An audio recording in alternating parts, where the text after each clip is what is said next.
November 24th, 1944. A cold, clear morning 30,000 feet above Tokyo.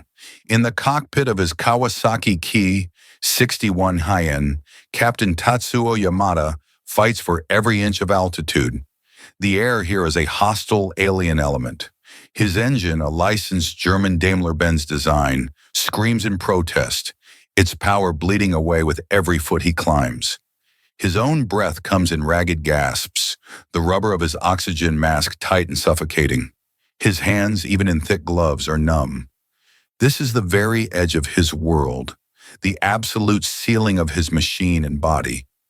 Then, through the crystalline air, he sees them, not as aircraft, but as a meteorological phenomenon, a river of impossibly bright silver contrails drawn across the stratosphere a full 2,000 feet above him.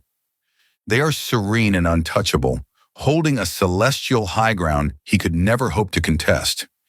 He is a samurai, a guardian of the Emperor's sky, yet he can do nothing but stare upwards in impotent rage as the silver bombers pass overhead, their shadows falling for miles across the homeland. For Captain Yamada and for Japan, this is not a battle. It is a revelation, a cold, high, and humiliating lesson in the mathematics of absolute power. To understand the shock of that moment, we must understand the Japanese military mindset in late 1944. The war was turning against them, but the home islands were considered an inviolable fortress. The Shido, the way of the warrior, was a strategic doctrine. It held that the superior spirit and skill of the Japanese fighting man could overcome any material disadvantage. The pilots of the Japanese Army and Navy Air Forces were the modern embodiment of this belief.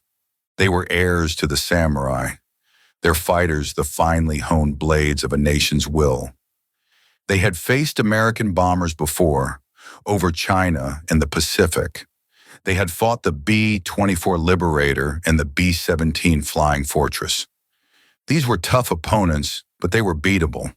They flew at altitudes the Japanese fighters could reach, typically between 20,000 and 25,000 feet. The Japanese had developed tactics and believed, with the confidence of experienced professionals, that they could defend their homeland. They expected a difficult fight, a bloody struggle for the skies. They expected to climb to meet the enemy, to engage in a test of skill and nerve, a familiar contest of aerial combat. They expected the Americans, for all their industrial might, to be bound by the same laws of physics and internal combustion. An airplane, they knew, was a compromise. It could have armor, or it could have altitude. It could have range, or it could have speed. It could not have everything. They expected to meet a bigger, clumsier version of the B-17, a brute force weapon that could be dismantled by a skilled pilot with a well-placed cannon shell. They expected to inflict such punishing losses that the Americans, a nation they viewed as soft and materialistic, would eventually lose the stomach for the fight. They expected a glorious, terrible battle for the skies over Tokyo. What they experienced on November 24th, 1944, was not a battle. It was a public execution, and they were the powerless spectators. The silver bombers, the new Boeing B-29 Superfortresses, did not engage them. They simply sailed past, thousands of feet above the maximum ceiling of Japan's finest interceptors. The Japanese pilots, who scrambled from a dozen airfields with a burning desire to fight for their emperor, could do nothing but circle helplessly below, their engines screaming at the edge of failure, their controls turning to mush, watching as the Americans leisurely lined up their bombing runs, dropped their loads, and turned for home. The sense of humiliation was a physical thing, a sickness in the pit of the stomach. The Bushido Code had no answer for an enemy you could not reach. The samurai sword was useless against a ghost. The fortress had no roof. The instrument of this humiliation was the B-29 Superfortress. It was not merely an airplane. It was the single most expensive weapons project of the Second World War, costing over $3 billion, more than the Manhattan Project. It was born of the American philosophy that any problem, even high-altitude flight, could be solved with enough engineering genius and industrial power.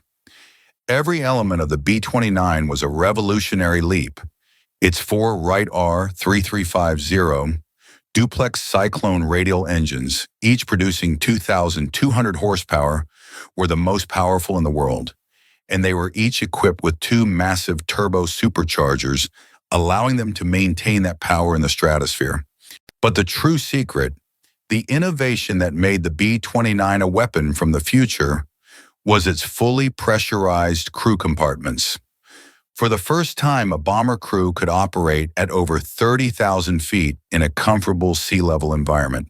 They could work in shirt sleeves connected by a pressurized tunnel over the bomb bays. This introduces our recurring symbolic object, the simple, constricting Japanese pilot's oxygen mask.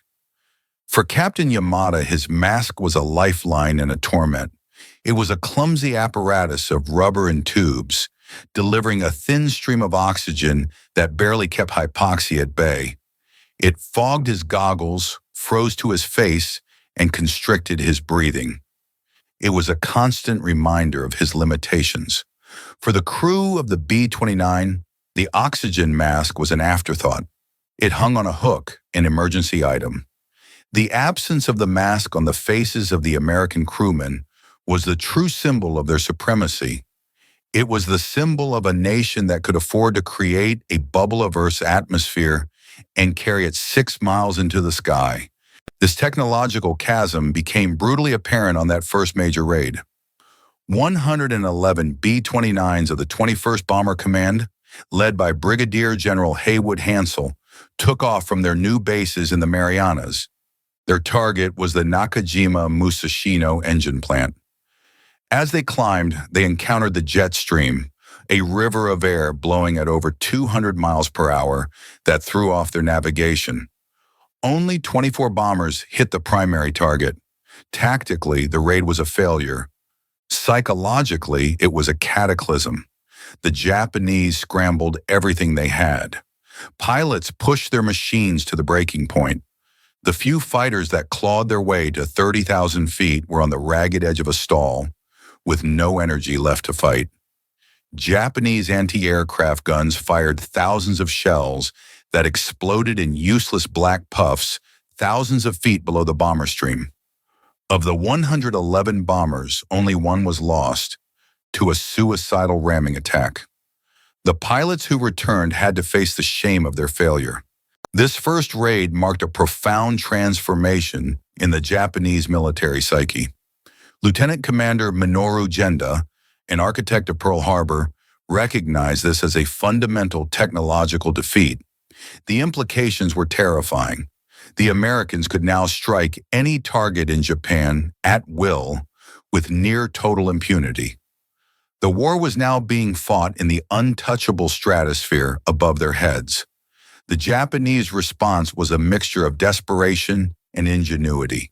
Special units formed to lighten their fighters, stripping them of armor, radios, and even machine guns, all in a frantic effort to gain a few hundred more feet of altitude. Captain Teruhiko Kobayashi of the elite 244th Sentai developed new tactics, positioning his fighters far in advance to build up altitude for a single diving pass. Specialized ramming units, the Hagakure-Tai, were formed from volunteer pilots.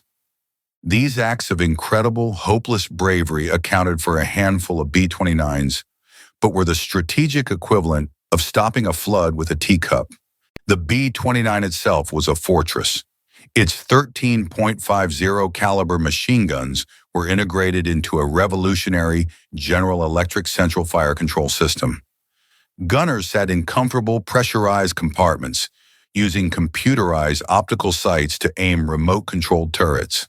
The analog computer automatically calculated for lead, parallax, and aircraft speed, resulting in unprecedented defensive accuracy. A Japanese pilot attacking a B-29 was not just facing a single gunner, he was facing a coordinated computer-assisted defense system. And even if they scored hits, the B-29 was incredibly tough, able to absorb tremendous punishment and still return to its base thousands of miles away. The futility of the high-altitude defense was perfectly encapsulated by the contrast in the pilot's experience. The Japanese pilot, fighting hypoxia, was at his absolute limit. In the B-29, an American crewman might yawn and walk down the tunnel to chat with the navigator, his mask unused. In January 1945, a new commander arrived in the Marianas, Major General Curtis LeMay.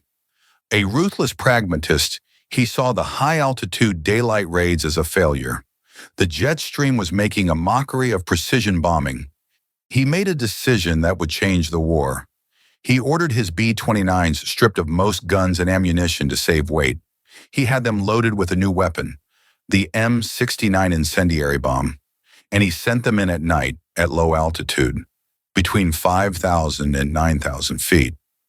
On the night of March 9, 1945, Operation Meetinghouse was launched.